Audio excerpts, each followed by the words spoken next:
For many years, design, bid, build has been the preferred contracting method for federal aid projects. In design, bid, build, the agency or owner contracts with separate entities for design and construction of a project. But there are now additional contracting options, with the leading alternative being design, build.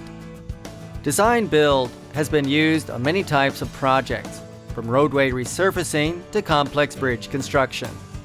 This alternative contracting method allows local public agencies, or LPAs, to combine design and construction into one contract, accelerating project delivery.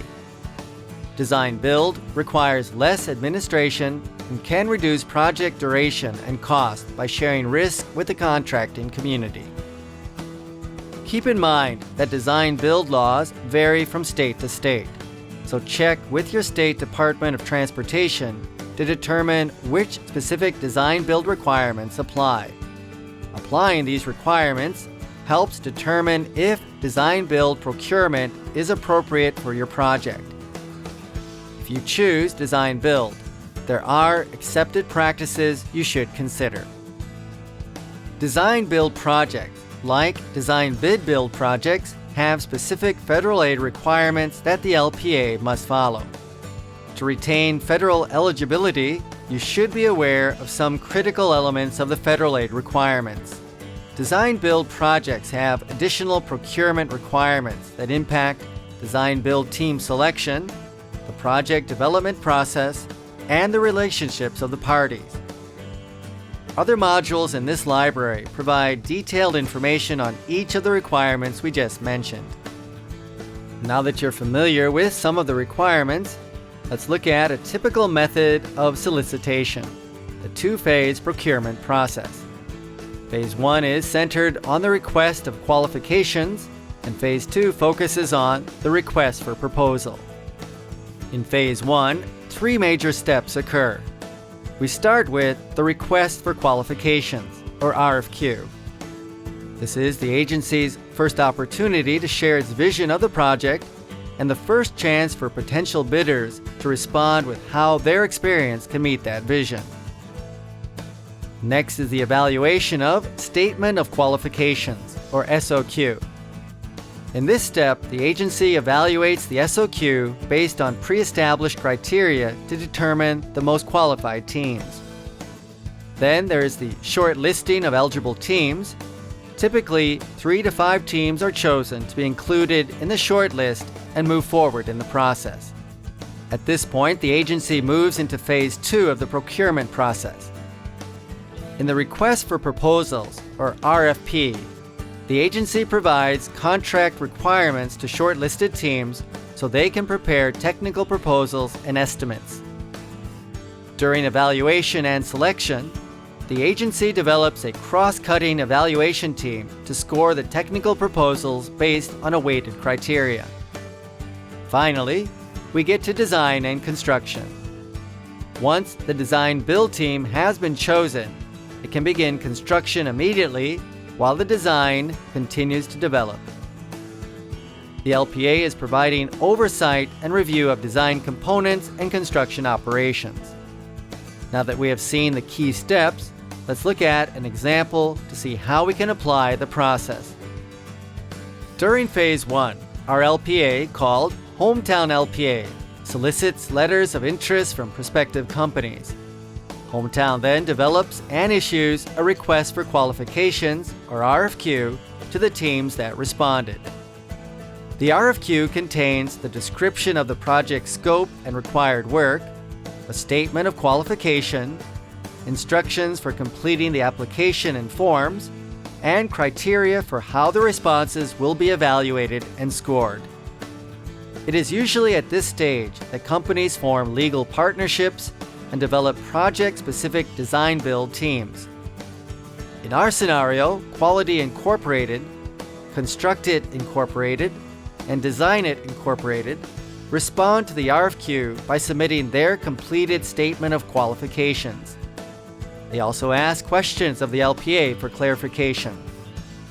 As interested teams, they are allowed to inquire about project details such as scope, output, or quantity of product, and the LPA's receptiveness to innovative ideas. After receiving the completed statements of qualifications from the design-build teams, Hometown LPA responds to the team's questions. Hometown LPA uses the evaluation criteria defined in the RFQ to determine a short list of eligible teams that will receive a request for proposal. The typical list of eligible teams is 3 to 5, but it can vary depending on project requirements. In our example, Hometown LPA determines that Quality Incorporated and Design It Incorporated are both eligible teams. During Phase 2 of the design-build solicitation process, Hometown LPA prepares and issues a request for proposal, or RFP, that goes to the list of eligible teams, in our case, Quality and Design It. The request package includes the proposal document and the preliminary design. The two eligible teams are invited to a pre-proposal meeting to discuss the project and may also conduct a field visit to the project site.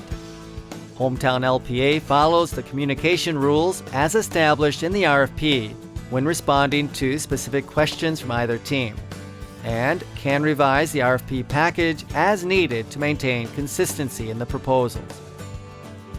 Quality Incorporated and Design It Incorporated respond to the RFP with two parts: the price proposal and a technical concept, the design that shows how the team intends to complete the proposed work.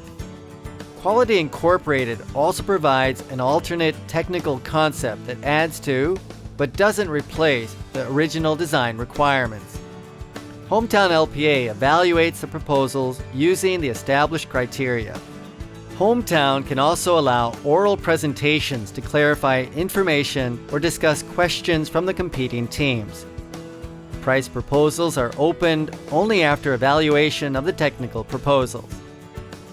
Hometown LPA can use a variety of techniques to determine the best value proposal. It chooses to use a best value technique, which divides the price by that team's technical score to get an overall score for each proposal. These overall scores are arranged from lowest to highest, and the best value design-build team is selected. Hometown LPA selects Quality Incorporated to be the design-build contractor for this project, primarily because they demonstrated a 20% reduction in construction time that increased their technical score. Hometown LPA awards the contract to Quality Incorporated and notifies Design It Incorporated that it was not selected. Since Design It Incorporated was not selected, a stipend is offered as reimbursement from Hometown LPA for a portion of the proposal development cost. Including a stipend is allowable but not required under federal rules, and its use is at the discretion of the project owners.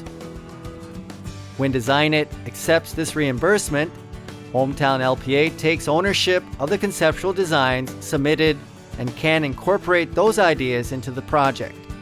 Quality Incorporated begins construction on the project while still developing the design. Hometown USA provides overview of both the construction and the design as the project progresses. From our example, you can see that Design-Build incorporates a two-phase process that allows you, the LPA, to select the best value firm. Using Design-Build allows you to combine design and construction into one contract and accelerate project delivery. Remember, you need to follow the Design-Build procurement process required by your state DOT to ensure your use of federal aid funds is not jeopardized. So be sure to check with your state DOT for additional information and guidance before using a Design-Build procurement process.